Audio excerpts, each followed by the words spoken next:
Last summer, a young 5'11" athlete walked into my gym with the dream of windmilling, and 2 months later, that's how you do that. We got him windmilling. That young athlete was named Mark Howell, and in the next couple minutes, I'm gonna show you exactly what we did with him to get him from not dunking to windmilling in 2 months. I know you're probably thinking I'm full of nonsense and this could never possibly happen, but check out the videos.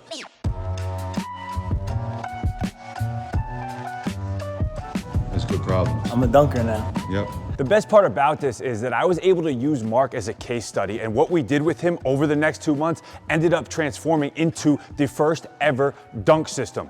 You heard that right, a dunk system. Not a vert program, not a plyo program, not a program consisting of box jumps and adding inches to your vert, but a program specifically designed to get young hoopers dunking. The 3 things we prioritized to get Mark windmilling was simple strength training, jumping on the court. Now, when we jump on the court, we jump for height, jump for distance, and we jump for creativity. And the final thing we prioritize, and the most important thing, is always gonna be doing the thing. For the rest of this video, I'm gonna go through exactly what we did. The first thing we wanted to take care of was his strength training. After thousands of hours working with young hoopers, getting them to jump higher, catch their first dunk, I found it very, very simple. We don't need to complicate this aspect of your training. So let's knock out that part right now, and I'm gonna show you exactly what we did with Mark in the weight room. Before I show you that, just take a quick second to like and subscribe to this channel, because we're gonna continue to give you mind-blowing content.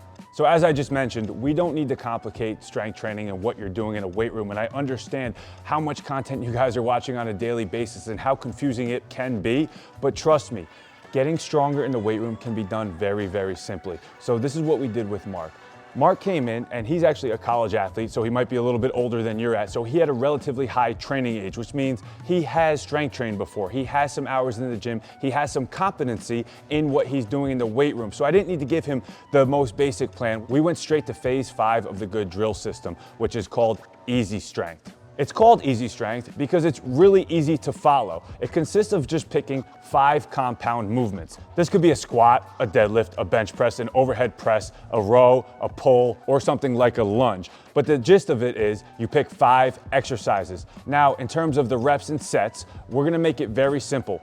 Mark did 2 sets of 5 reps. Of course, you want to do a little bit of warm up before that, but you're doing no more than 10 working reps. So that's 2 sets of 5 to somewhere near failure. So near failure means that you can accomplish the 5 reps, but you probably have 2 reps in the tank. Now, with this limited amount of volume, 2 sets, 5 reps, you can perform this 5 to 6 days a week. And then over time, you're gonna progressively overload these weight room movements, which means when 5 reps is very, very easy, you wanna add a little bit more load to make it harder. As a rule of thumb, you wanna leave 1 to 2 reps in the tank. All right, so now let's get into the actual workout that Mark did.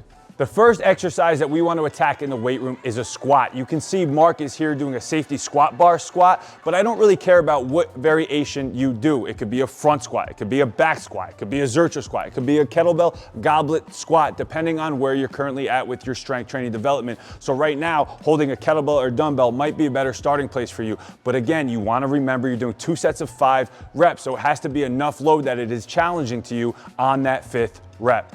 I like to alternate between upper body and lower body, but it's not really that important. The second movement we picked is an overhead press. Again, it's just 2 sets of 5 reps. Very, very simple.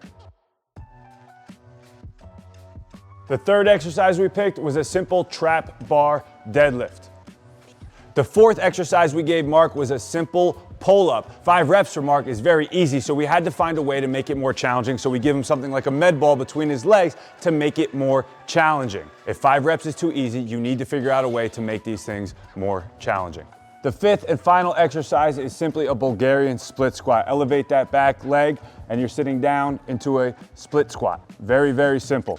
All right, so we chose that for Mark because it's a simple way to get athletes that have a good amount of training experience stronger. If you're a younger athlete and you have no idea what to do in the weight room, it's probably not the best program for you. That's why we have 5 other phases inside our Good Drill app that might be a little bit better for where you're currently at. But I'm trying to tell a true story here, so this is what we really did with Mark to get him windmilling in 2 months.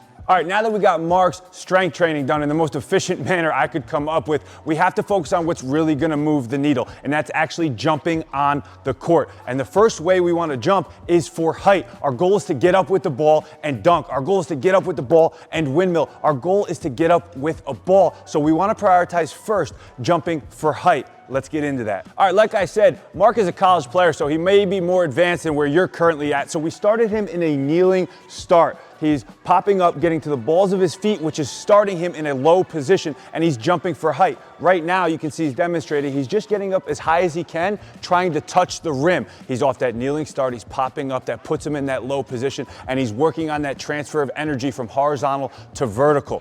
All right, I know what you're thinking, but what about if I'm a 1 foot jumper? Well, guess what? You can jump for height off of 1 foot. Very, very simple. Mark, back up, a 1 foot approach, touch the thing for height.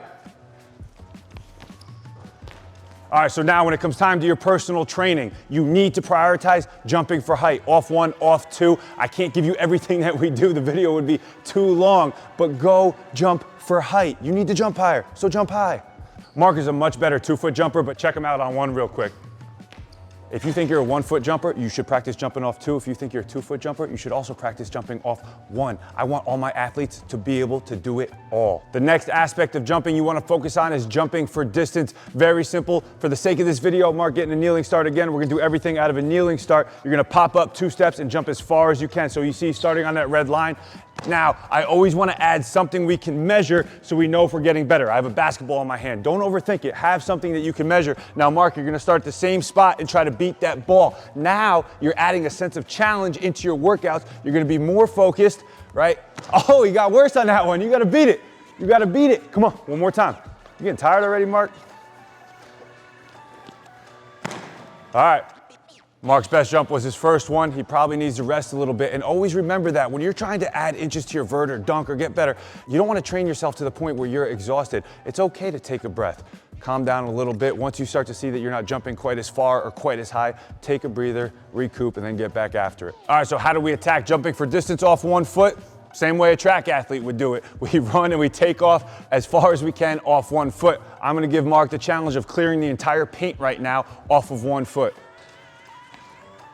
We got the strength work done. We got the jumping for height done. We got the jumping for distance covered. The last way I want you to jump, as I mentioned before, is jumping for creativity. This is the one that really moved the needle for Mark. This is the one that really unlocked something for Mark. This is the one where we were running our summer camp and he went from dunking to windmilling in what seemed like a couple minutes. We prioritize jumping for creativity because think about windmilling. In order to windmill, you have to jump a certain height in the air while performing acts of creativity with the ball. We don't necessarily need a rim to do that. We can come up with challenges, creative challenges that can accomplish the same thing, like a 720 in the air. To complete a 720, you need to move your body really fast while simultaneously jumping high enough to do it. So we'll start with a simple 720 jump. Might not be simple for you. It's pretty simple for Mark now. 2 steps, 720.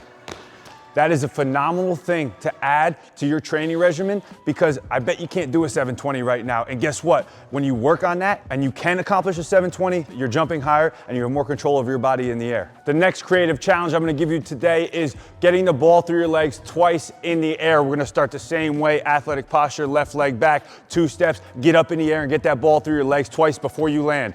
Oh, he threw in a 360. I didn't even ask him to do that. That's why Mark continues to get better because he's always looking to train at the edge of his ability. He's always approaching his training as a challenge. Go.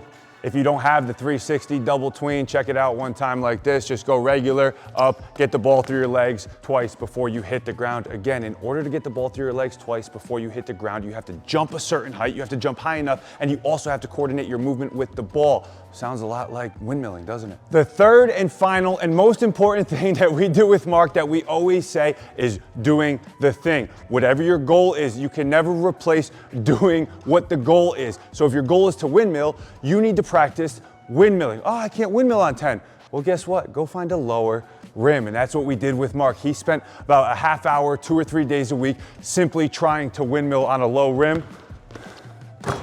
There's plenty of times he missed. But that's what getting better entails, right? You keep going. That's why we set a timer for 30 minutes. It's gonna be full of misses. There's gonna be some makes. And as it gets easy, we just keep raising the rim. Get up. There you go. that.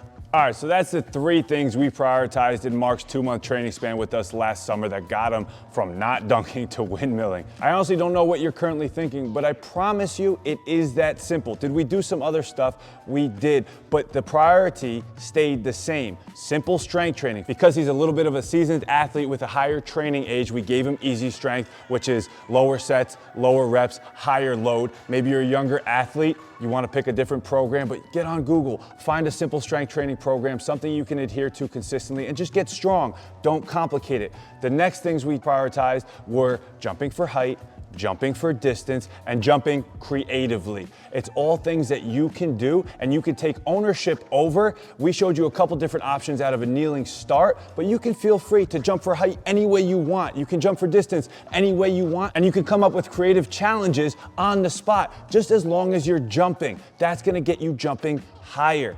The final thing, and always the most important thing that you need to do, is the thing that you're trying to do. So if your goal is to windmill or even catch a dunk, make sure you're getting regular approaches trying to do the thing, dunking, windmilling. That's what we did with Mark. And if you want more information about what we do, or you want a program that fits exactly what you need and meets you exactly where you're at, you can go to the description below and get on the Good Drills app. Not only do you get access to all the strength training you need, all the skill training you need, all the jump, the dunk, any of that, you get access to our community where I'm in there, Coach Ross is in there, Mark's in there, and thousands of other players and coaches are in there to guide you, to critique your videos. We're the only system on the planet that provides that, and I'm confident saying that we are doing everything in our power to help you accomplish your dreams. Go get to work.